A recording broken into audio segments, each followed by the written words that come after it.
Welcome to this pre-event interview.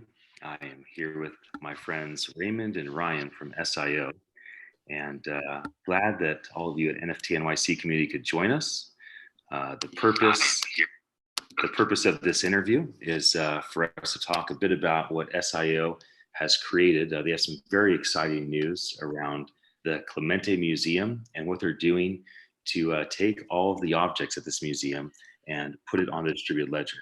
And so, Raymond, you joined me last year for our very first NFT NYC event.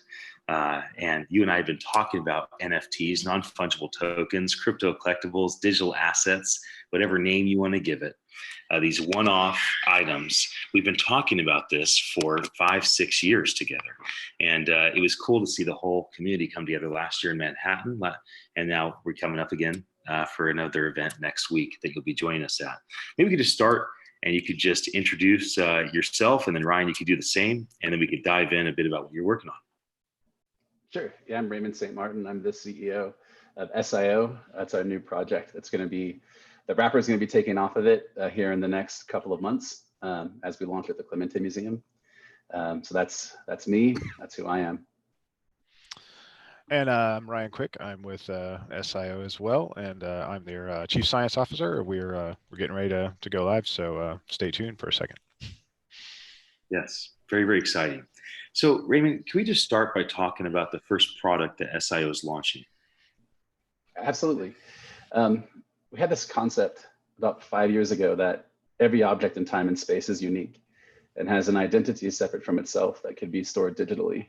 And this idea of significant objects really is the key fulcrum here. It's those things in our lives that either we give significance because of where they've been in time and space, or something important to us, maybe our grandfather's watch that our father gave us. And as we hand down that story, there's really no connected way to pass that object off to our grandchildren and our grandson. And there's no way to really connect my grandfather's story or my father's story to me around that. And one of my friends, Roberto Clemente Jr., we were talking in the DR about his father and his legacy and all the things that were in his life and how just disconnected Roberto Clemente's legacy is even from this generation and how important it is. And so we had this concept of taking this technology that we'd envisioned 5 years ago and using it for his father's legacy, to take the objects in his museum and allow people, those that are still living, that were his friends. I mean, unfortunately, his wife just passed away a few months ago. It would have been amazing to have this technology live when she was still alive, to share those stories that could live on, could live on literally, I mean, for as long as there is some kind of sort of connection to servers that store this data and can represent it to people, even online or off.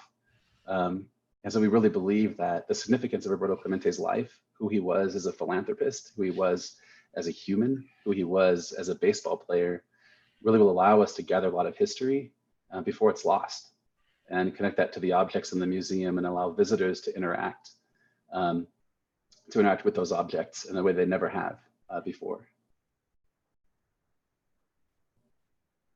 Ryan, what for you is the significance of storing data like this on a distributed ledger? Why is it important to do that? So, one of the things that I've always thought was interesting is that our memories are so vivid, but they're also incorrect a lot of the time. For example, one of the things that I think was interesting for me growing up is I remember quite vividly where I was when the Challenger exploded. And it wasn't until I did some research on that in college for a history project that I realized that I actually remembered that incorrectly. like I couldn't have been where I thought I was when that actually happened. And so as I was working on provenance as a general concept with digital ledger for some of the stuff I was doing with PayPal at the time, it became really important to me that provenance itself got brought to the notion of memory. So as we started working with SIO, that notion became important to preserving these the social identity of the objects and the memories that we were talking about from the get-go, so that it's not just keeping the memories live, which is important to what Raymond was talking about, but keeping them correct, in order, in a provable way, going forward, so that it sort of it brings not only the vividness of what you remember, but the correctness of how you remember it and where you remember it, from here on out, as well, in a provable way, not just for all of the things that people talk about, from a sort of provable legal standpoint, which is important, but also, for when you're telling the story, you could tell it correctly, which is absolutely crucial. So yeah, provable history. Yeah, obviously that matters for us personally, but it matters all the more for museums. Absolutely, yeah. Because if people have different beliefs around something that's in the Smithsonian, then who's right, who's wrong? Yeah. And as time goes on, you give it 100 years, well, then people say, oh, no, look, it's for sure this way, which is stark opposite of how another group or person says it is. So I guess the question is, where do we go from here? So you roll out this technology for SIO.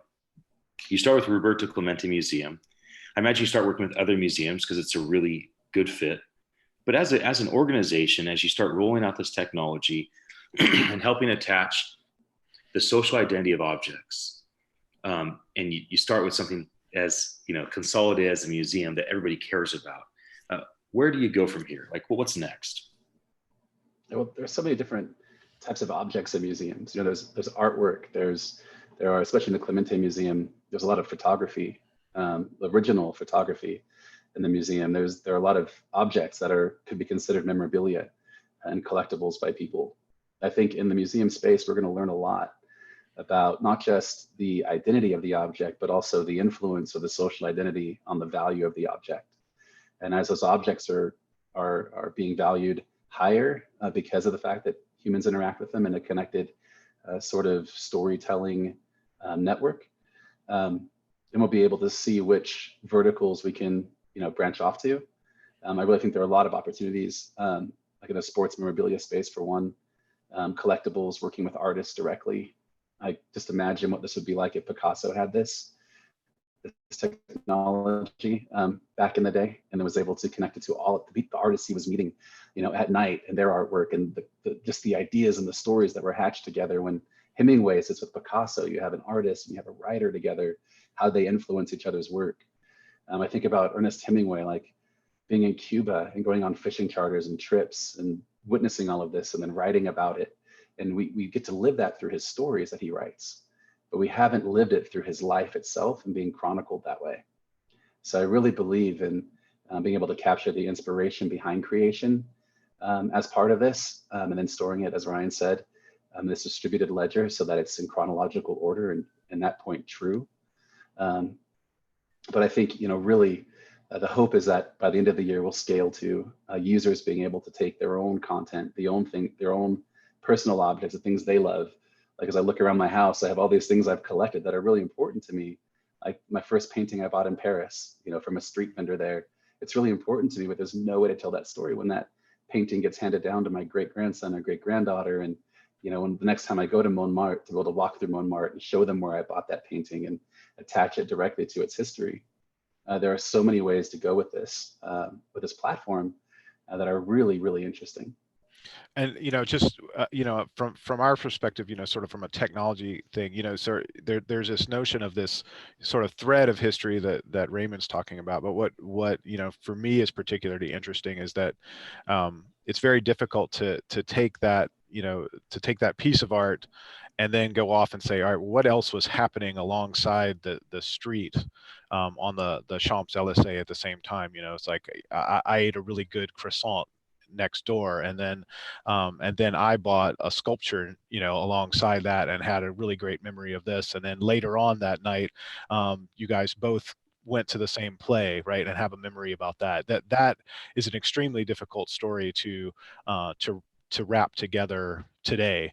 But that's the type of thing that this platform will enable you to tell stories like that by tying objects and places together, as opposed to simply memories from disconnected people, right? Because you'll be able to use places and things to link. It's extremely powerful, and it's a different way of looking at the world. So it's pretty neat. As you mentioned that, Ryan, it brought me back to the Cafe Voltaire and this amazing open-faced hamburger with an egg on it that I ate while staring at the Louvre. It's I had one of those at Fatburger in LA too. We'll have to figure out how to tie LA to. How do you know what? Right there in our story, it was just tied. So here's a question then. How do you see this playing out for our generation compared to our children's generation? So SIO is successful. You develop a lot of great technology, peer companies you collaborate with, they collaborate with you. And these things develop over time. And now our children are our age, right? 20 or so years from now. How does this type of approach potentially impact everyday life for this next generation? That's a great question. I think, as I look at my children and I look at, I have an 8, a 10, and an 11-year-old, and they're really into TikTok right now and creating these things. Their devices are their connection and their portal to others.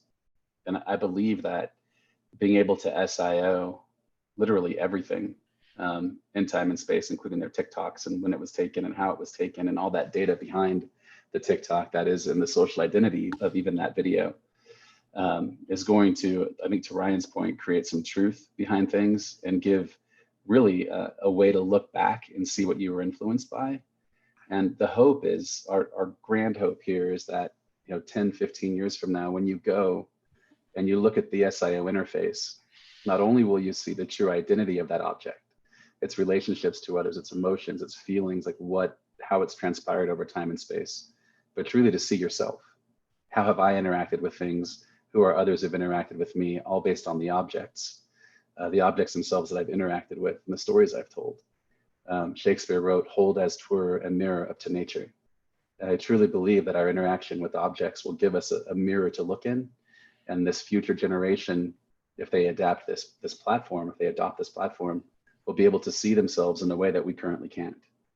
Yeah, so like I'll give you an example of a problem I just saw the other day. So a friend of mine's daughter is in kindergarten, and she came home and they had been talking about George Washington in school, and particularly about crossing the Delaware. And she had mentioned, why didn't George Washington just get them all nuggets? And her mom tried to explain that, well, they didn't have McDonald's to go and get nuggets for the soldiers. And she goes, I know there are McDonald's in Philadelphia. And she goes, Lexa, are there McDonald's in Philadelphia? And Alexa's like, there are 47 McDonald's in Philadelphia, right? And she's like, see, what we can do is say, actually, in the year 1775, Alexa will be able to respond using our platform. There were no McDonald's located then, because there's no notion right now. The network is the network as it exists today.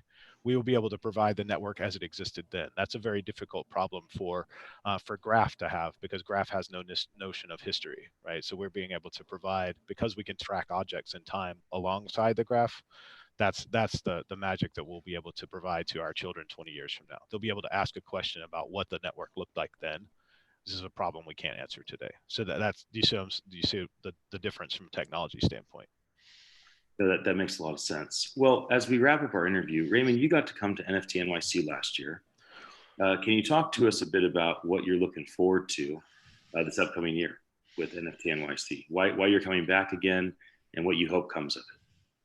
I just felt like, being there was an authentic connection with everybody that was there.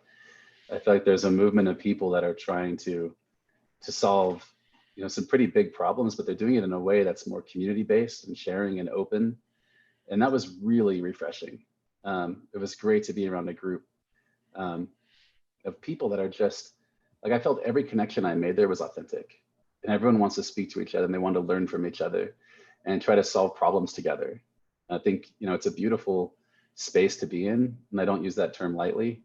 Like I always tell people when my family goes to Disneyland, I want to go to a hackathon because to me, a hackathon is beautiful. And NFT.NYC was just the connections with people there was just, it was unlike anything I've experienced outside of some early movements I've been a part of in my life. So it was really cool. And I definitely, that's why I wanted to come back. That's why I called you and I was like, yeah, we'd love to come back. We're ready for SIO. Yeah, so I'm looking forward to it. Yeah, that's awesome. Well, we're going to be happy to have you. I know there'll be lots of folks that will want to chat with you about SIO, both the tech that you're creating, the fact that you and I have been talking about this for 5-6+ years. Obviously, there's a lot of intrigue. You know, people talk about, you know, I was Bitcoin mining 10 years ago. That's obviously a big deal for folks, even 7-8 years ago. In the same way, you've been talking about NFTs for a long time and thinking through the process by which we will add a social identity to both physical objects and even digital objects. So if somebody does not come to NFT.NYC, but they want to follow up with you, what is the best way for them to connect with you guys? They can go to LinkedIn. SIO is now officially live on LinkedIn as of this morning. And we've just launched our landing page that has a contact us. It's so early that, you know, wait 20 minutes because I still have to hook up the alias on that. But we literally put the two up for this interview. That's how new this is. We should SIO this interview because when this becomes a platform, we just gave some very significant dates and time. The first day our LinkedIn page went up, you know, our first public interview, the first time we've spoken about this publicly to anybody. And how do you spell your SIO and also the website? Is it SIO dot? So just walk us through that. Yeah, ESAIYO.com. Ryan likes to call it SIO, which it probably looks more like, but it was inspired by the 3 letters SIO. And so it is SIO, but you can call it whatever you like as long as you use it. Well, thanks for joining me. I'm excited to see you next week. And it's going to be a great event for the 3 of us and everybody else that gets to join us. And it's nice to jump on without the pressure of being on a stage and just have a more informal conversation as we gear up for this really exciting event. So thank you so much, guys. I really do appreciate it. Thank you, Ian. Thanks a lot.